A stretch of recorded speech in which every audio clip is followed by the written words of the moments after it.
Morning, everybody. Good morning, Rabbi. It is customary that when a person has bread and you wash your hands and you make hamoitzi, so you dip the bread into the salt 3 times. And you do not throw the salt on the bread.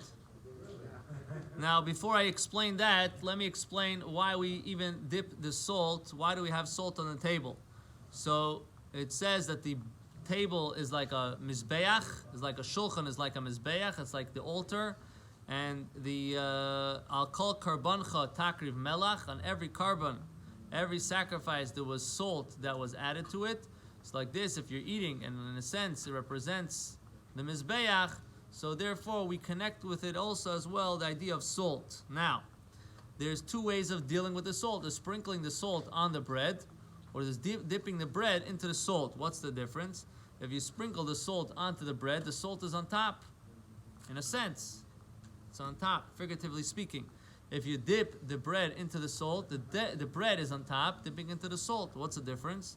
So the salt is sharp, it's bitter, it represents gvura. And the bread is considered chesed, at least in this comparison. So you want the chesed to overpower the gevura. You want the bread to sweeten, in a sense, the salt, rather than the salt strengthening on the bread. So it's preferred to dip the bread into the salt rather than to sprinkle the salt onto the bread. The same thing, it gets actually more challenging on Pesach. Because on Pesach, it's very hard to dip the matzah into the salt, but you have to try to do it. You have to try to see how you can kind of figure that one out to be able to do that. Okay, that was just something to know about how we do things in the morning or during the day. There is a story from the Tzemach Tzedek that he repeats it in the name of the Alter Rebbe, Reb Shneur Zalman, that he repeated it in the name of his teacher and master, the Maggid, the famous student of the Baal Shem Tov, that he himself took over afterwards. So the Maggid said that it says in the pasuk, "Usfartem lachem," you should count to you.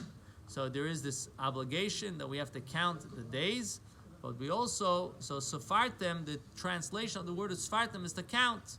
But there is another root word in the word Usefartem, and that is sapir. Sapir is like to be a luminary, to give off light.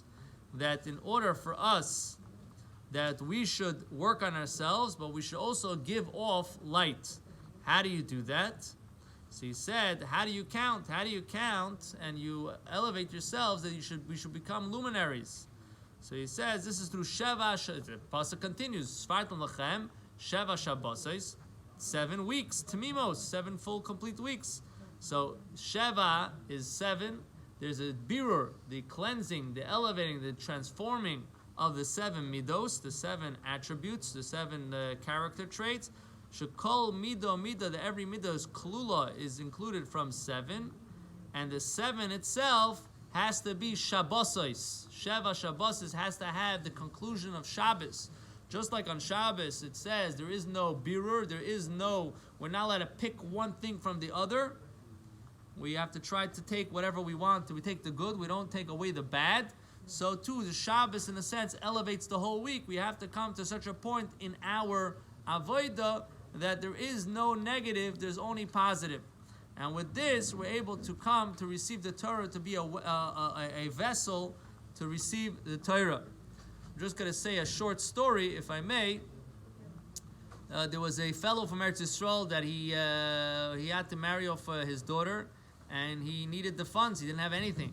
So he decided he's going to go to America, and he's going to collect. He'll ask for people to help out. So he went to his Rosh Yeshiva, he went to his the dean of his yeshiva where he was learning, and he asked him for advice and for a blessing.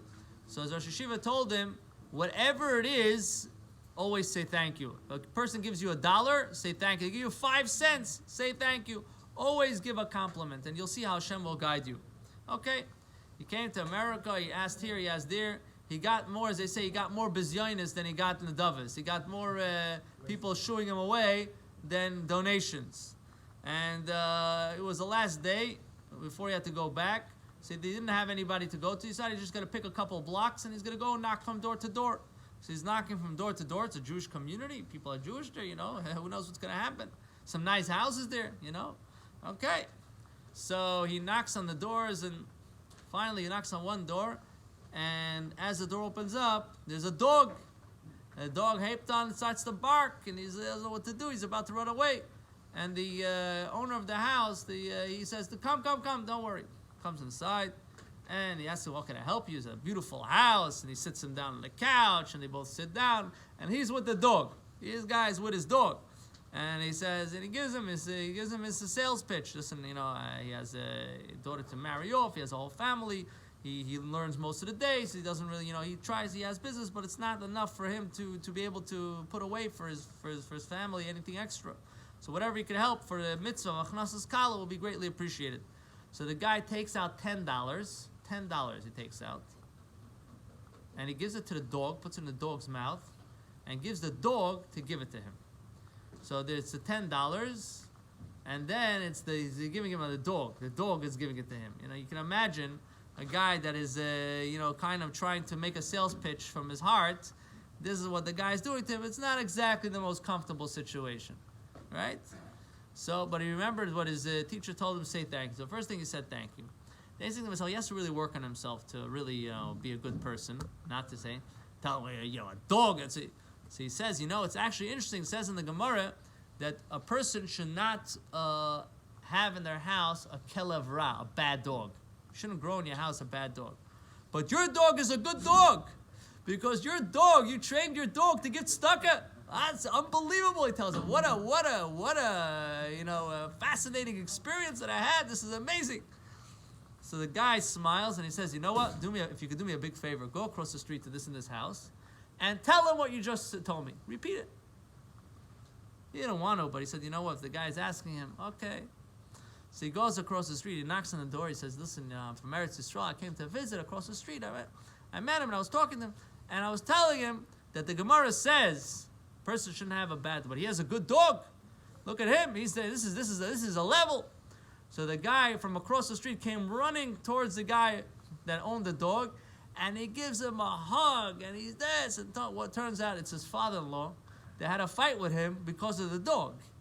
He didn't want him to have a dog in the house. You know, in the religious families, the dog is not exactly, you know, a child. You know what I mean? So anyway, the guy was so happy that he made up with his father-in-law. He wrote him a check for $18,000. Saleh shalom. So, you know, there's many lessons from the story. Everyone can learn their own lesson, but it's just a beautiful thing how you can see a positive in everything. Hashem shall help. We should all be inspired. Amen. We should all have all the blessings. B'karev mamish. Amen.